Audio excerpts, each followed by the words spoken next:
Hello and welcome to Booking Through Life. I'm Mary, and today we're going to talk about Thomas Hardy's The Mayor of Casterbridge. And hopefully there's not too much of a glare and you can see this bad boy.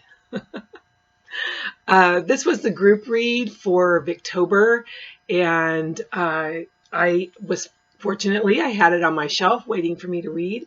So and I was surprised a little bit too, because I had tried to read Tess of D'Urberville probably about 25 years ago, and I just wasn't able to get through it.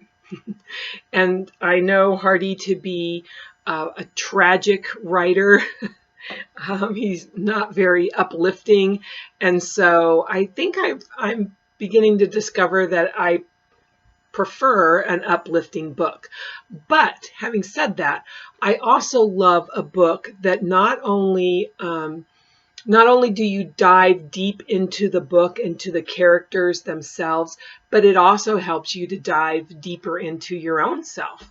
And I think that's one of the great things about literature. Oftentimes literature will do that, and Hardy doesn't disappoint in that aspect. So today I want to discuss not so much whether I liked or disliked the book and what I liked and disliked about it, or critical analysis or literary analysis of the book, but I want to talk about the three things that came up in me as I was reading this book.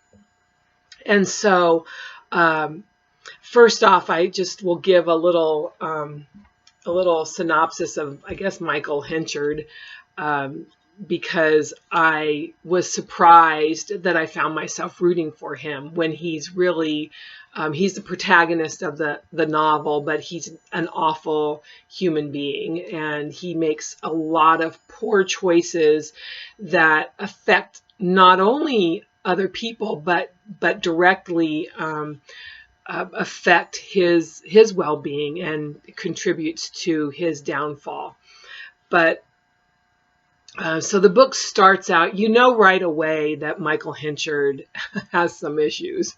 The book starts out that he's 21 and he's married and he has a young child, and he and his wife are walking along and coming into this town, and you're kind of given the impression that they're not really super poor, but they're also not very elaborately dressed. They also seem to have some marital problems. They aren't really communicating with one another, and they enter into this town, and they stop for some food. I think there's some type of market or fair that they stop at, and they have some food. And Michael Henchard ends up getting drunk. And as he becomes more and more drunk, he becomes very mean and antagonistic to his wife, and starts to say things about wanting to sell her and be rid of her. And he keeps bringing this up, and she keeps asking him to not say that again. So it seems like this has happened more than once. And lo and behold, what happens?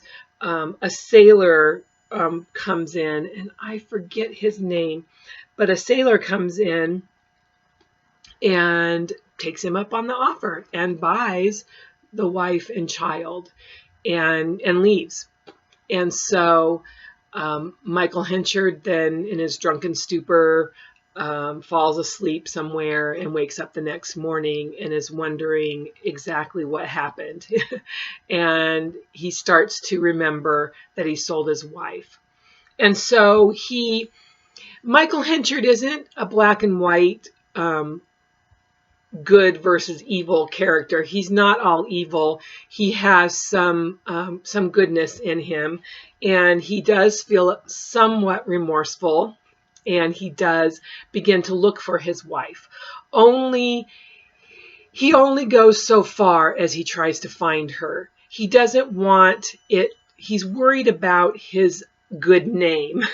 He's hoping that he didn't give out his name on the night before, so people don't know who he is. And as he's trying to find his wife and daughter, he's not willing to tell the whole story of how he lost his wife and daughter. So Thomas Hardy pretty much says, I think it's in chapter 2, that because he doesn't do those things, because he's not willing to say exactly what happens, that leads to his inability to find his wife. So he is culpable of this. And interestingly enough, I think I remember Michael Henchard, saying that he even blames Susan for leaving. Susan is his wife, and he even blames her for leaving. So he's not fully taking on the responsibility of what his drinking and his anger and maybe his inability or lack of desire to make his marriage better, and he's not really willing to see that he's responsible for what has happened here and take full responsibility for his part in it. And I think that is the beginning of his downfall, because he's unwilling to do that. He will continue to fall. And so after a period of time, he stops looking for his wife and he moves on to Casterbridge, where he becomes wealthy, influential, and in fact is the mayor of Casterbridge. We move forward not a couple of years, about 18 years, and Susan, his wife, and daughter are now widowed and fatherless, because the sailor has gone off to sea and is thought to be drowned. And so Susan's wondering what she can do for her daughter. So she starts to hatch a plan to go back to find Michael Henchard and to see if he will take her and the daughter on. And Susan herself is ill, and so she's really concerned that Elizabeth Jane, her daughter, won't have a future if she doesn't do something to help her. So she's a desperate woman looking to take care of her daughter. And so, again, I don't want to get into the whole story, but that's the setup to this book.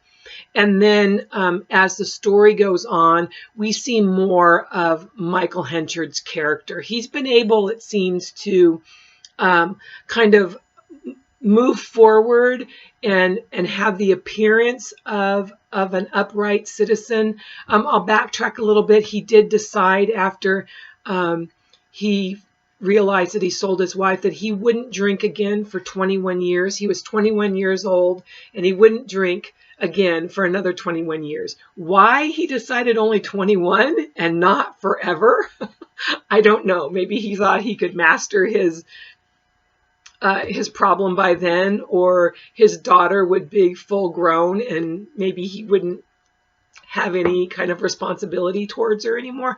I'm not quite sure, but he decided at 21 in 21 years, he would drink again.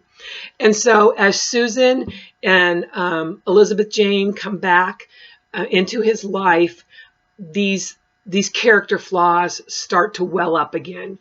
We'll see him become angry, impulsive, vindictive, and just really uncaring, to where this young woman, Elizabeth Jane, is. He's very he just kind of goes with his whatever his passion at the moment is. If anger wells up within him, then he responds. He doesn't think it through, his actions through. He's just a reactor, and he reacts in ways that are not healthy and not good for himself or people around him. And he has the potential to really devastate people's lives, but unfortunately, Thomas Hardy won't let him quite devastate a few of those people's lives. So, having said that, all of that, what I'm trying to get you to realize is that Michael Henchard is not a good man. And he has some severe character flaws, and they affect his lives and the lives of other people who are entrusted to him.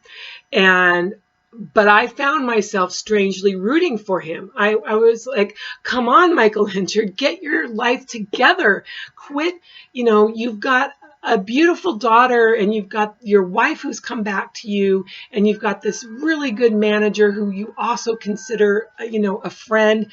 You're the mayor, you're successful, you have so much to be thankful for. So, cut it out, learn some lessons. So I was really rooting for him, and I found that surprising. And I found his daughter, Elizabeth Jane, to be very forgiving in this book. Maybe sometimes a little bit kind of jumping the gun, and maybe she needed to be a little less forgiving. But she did, in some instances, have some really good boundaries. So, I just kept rooting for him. So that made me think the first thing was forgiveness. I started to think about some people in my life who've been kind of Michael Henchards, and have I gone through the full forgiveness process with them?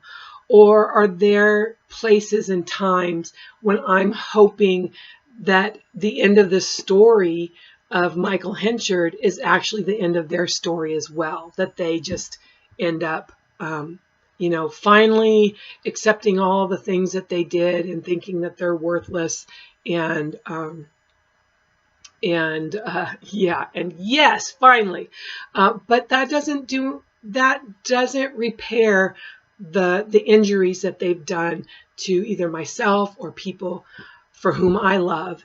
That doesn't erase any of that. It doesn't bring about any healing or reconciliation. And so if I really believe what I really believe, then I have to take a look at my own self and the fact that maybe I'm not hoping or praying for blessings for this person, or hoping or praying for this person to change, but I'm hoping for a judgment to come against them. And so for me, this was a time where I started to think, where do I need to make a further step in the forgiveness process in my life? And I just want to say, I should give this caveat that I'm not a professional counselor or therapist. I'm not giving anybody advice. I'm certainly not telling somebody to jump into forgiving. If you've been hurt, there's a process to go through. I'm not saying that at all. I'm talking about my own process and where I'm at with some certain things. And I feel like I'm being invited into a deeper place of healing by partaking in a deeper grace and mercy and forgiveness with somebody else. And it doesn't necessarily have to do with me interacting with the person. It has to do with things that are going on in my own heart. So that was the first one. The second one was that secrets play a big part in this book.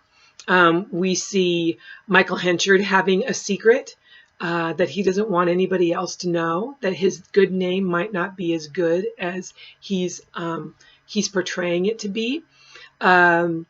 Elizabeth Jane, her paternity is shrouded in secrecy. Susan has a secret. She kind of has a secret within a secret. And I can certainly understand, especially with Susan, why she kept her secret. And especially in this time, just like I can understand the secret keeping that happened around my own life. And I thought this was really interesting, just going on about the secret keeping, is that this book has a secret, and it has to do with paternity. I also read Wilkie Collins' Hide and Seek, which also has a secret, and it has to do with paternity. And Jane of Lantern Hill also has a secret. And hers is whether or not her father is dead or alive. She believes her father is dead and he's in fact alive. And so I thought that was really interesting, that all three of these books that I'm reading at this time have secrets, when also my life has been shrouded in secrecy. And I began to think about how secrets often have a way of revealing themselves. I think secrets don't really want to be secrets, and often they're found out. And I think that secret keeping can, like I said, it can be a protection for someone, but it also can be a hurtful thing. And I thought where Michael Henchard and Susan were keeping a secret about Elizabeth Jane's paternity, I thought that it was selfish of them, until you find out that there's a twist and a turn, and there's a reason why Susan is keeping the double secret that she has, and then it becomes a little bit more understandable.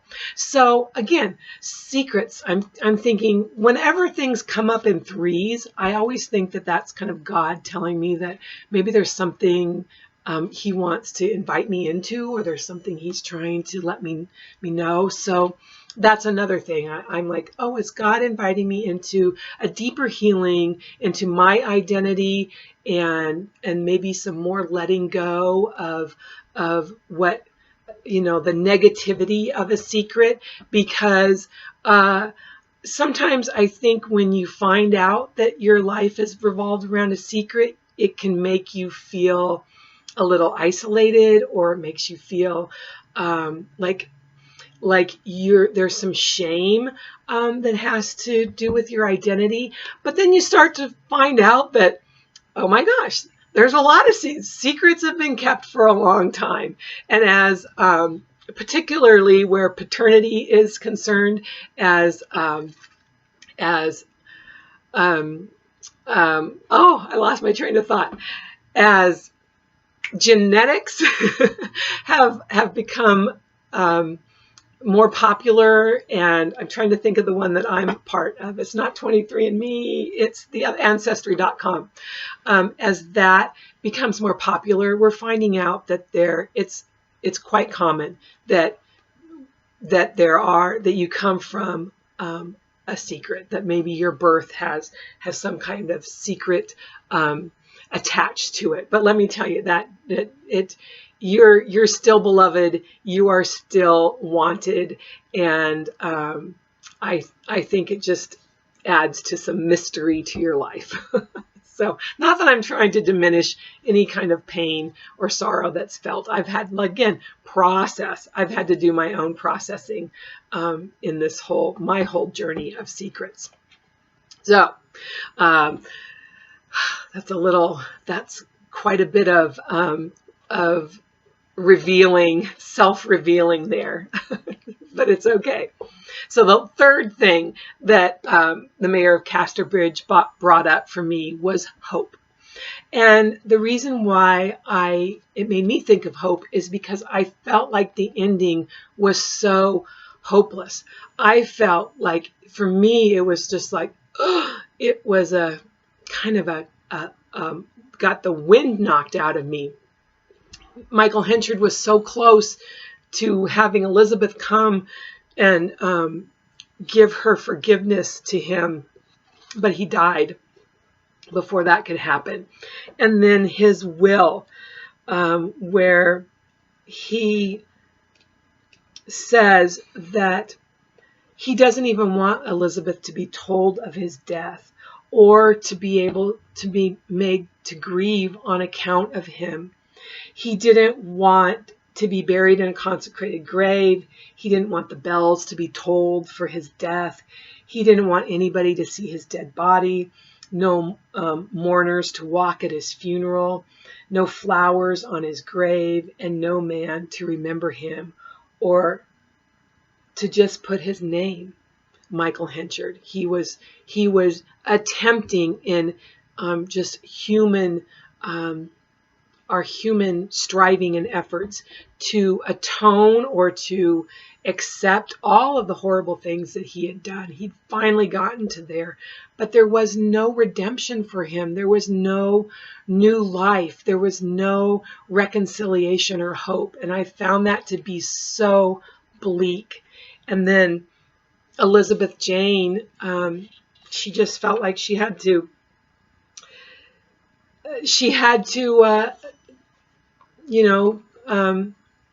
grant his wishes. And she even says, what bitterness lies here. Oh, I would not have minded so much if it had not been for my unkindness at the parting. But I don't quite get that. She wouldn't have minded the bitterness if she didn't feel a little bit guilty. I don't know, which again, to me, that's like, Elizabeth Jane, you're letting me down. And then her last, bit, she seems to have lived a good life after this, but she still, Thomas Hardy says she was never one to really be demonstratively thankful for all that she had. She seemed, please, if I am misunderstanding this, please enlighten me. But it seems as if she's saying that that there was this, so she did not cease to wonder at the persistence of the unforeseen. Like she's always waiting for the shoe to drop, because in her childhood, she learned that happiness was but the occasional episode in a general drama of pain. And I just thought how desperately hopeless that is, that Thomas Hardy's worldview must have really been bleak. And I hope that over time, I think this is an earlier writing of his, and I hope over time his worldview changed and he found more hope in life, and he didn't just think that we were destined by our character or by our human striving or our own efforts to make things better. And that's all that we have. I think that whether you've had a hard life or not, I think there are those occasional episodes. Sometimes they're occasion. Sometimes we have seasons where they're just occasion. Sometimes we have seasons of abundant blessing. But I think they're pointers to something greater. And we have a greater hope than just what we see and have here today. And so... yeah, so I find the world to be a more hopeful place. I definitely have had my fair share of tragedy. But I also know there's people who've had things worse than I have. And I feel like I have a similar life to Elizabeth Jane. I had a lot of hardships when I was younger and when I was a single mom. And I might cry. And now I'm married to a wonderful person, and I'm very, very blessed. And I can't imagine just thinking that, that life is really dismal when I just know that there's more. And I hope that you know that there's more too, that you know that you're a blessing, that you know you're beloved, that you know that you're unique and special. And thank God you've been created to love books and you're on this book. I didn't mean to get so emotional. And you're on a book reading journey with the rest of us. So again, thank you for listening to me ramble and get a little emotional. I think a good book will do that to you. I'll just say I liked the ending of Hide and Seek much better than the ending of The Mayor of Casterbridge. But I give this book a 5-star because it's a book that will stay with you. Tragic endings do happen, unfortunately. But I do know that there is hope. And I do hope and pray that you're reaching for the hope that is that is available to us all. And you don't feel like we have to live in a world of Thomas Hardy's creation. So that's all I wanted to really say. I did have two funny excerpts from Thomas Hardy, and if you are done, maybe I scared you all away with my crying, but I wanted to just read a couple of parts because he is tragic, but he's witty and he has a sense of humor, I do think, and I'm thankful for that. So in chapter 11, if I can find, I had them marked and then I moved my marks. In chapter 11, it's the 1, 2, 3, 4. It's the fifth chapter it's the fifth paragraph about midway through. And it's when Susan is back in Casterbridge and she's meeting with Michael Henchard and they're trying to decide what they're going to do, how they're going to court again and get remarried and kind of fool everybody that she's his first wife. And they're meeting at this amphitheater, and it's not an amphitheater where lovers meet. It's an amphitheater where shady deals go down. And Thomas Hardy is telling us why. So perhaps it was because its associations had about them something sinister. Its history proved that. Apart from the sanguinary nature of the games originally played therein, such incidents attached to its past as these. That for scores of years the town gallows had stood at one corner, that in 1705 a woman who had murdered her husband was half strangled and then burnt there in the presence of 10,000 spectators. Tradition reports that at a certain stage of the burning, her heart burst and leapt out of her body to the terror of them all, and that not one of those 10,000 people ever cared particularly for hot roast after that.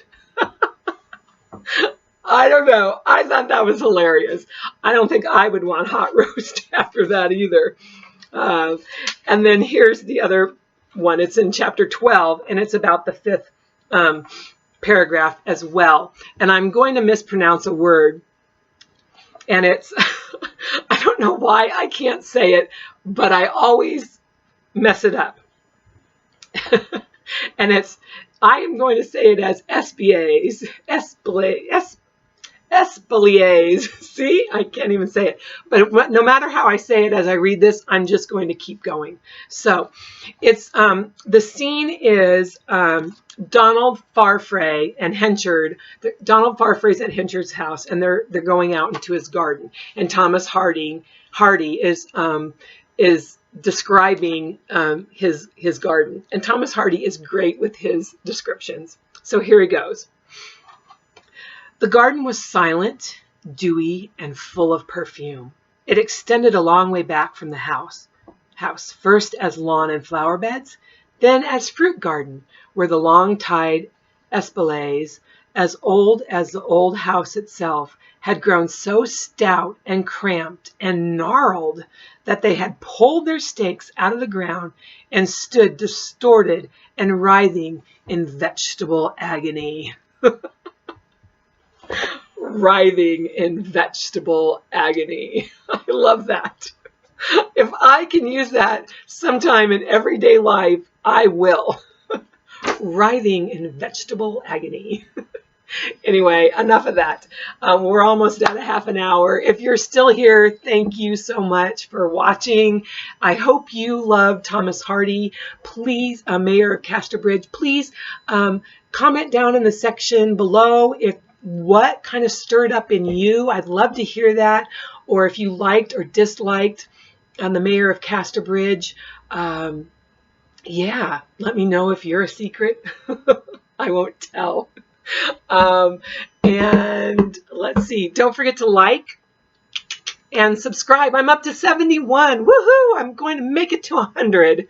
Won't that be fun? Anyway, thank you for joining me. And again, I'll see you on Halloween for sure. I have a little thing planned. And then upcoming, I'm going to be talking about the Enola Holmes series, because a new Enola Holmes movie is coming out on November 4th. So I'll see you again soon. I hope all of your good books are good books, and be kind to yourself and be kind to others. Bye-bye.